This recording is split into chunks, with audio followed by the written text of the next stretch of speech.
Magandang umaga, ito ang UNTV Newsbreak. Naglabas ng medical alert ang World Health Organization kaugnay ng pagkasawi ng 66 na bata sa Gambia. Nakapaloob dito ang pag-iimbestiga sa 4 na cough at cold syrups na gawa ng Maiden Pharmaceuticals ng India.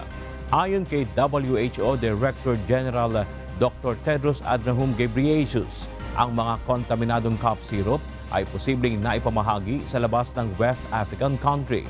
Binubusisi ngayon ng WHO ang brands ng cough and cold syrups na may malaking kaugnayan sa acute kidney injuries at pagkasawi ng 66 na bata.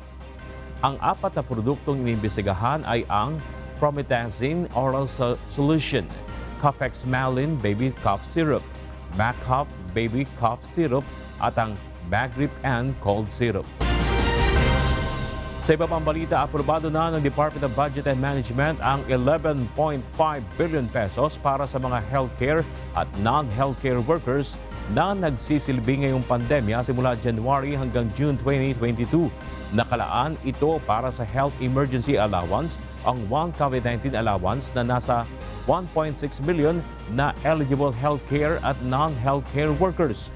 Iba pa ito sa naunang inaprubahan at inilabas ng DBM na 1.04 billion pesos nitong October 3 para sa special risk allowance ng nasa 55,211 na healthcare workers.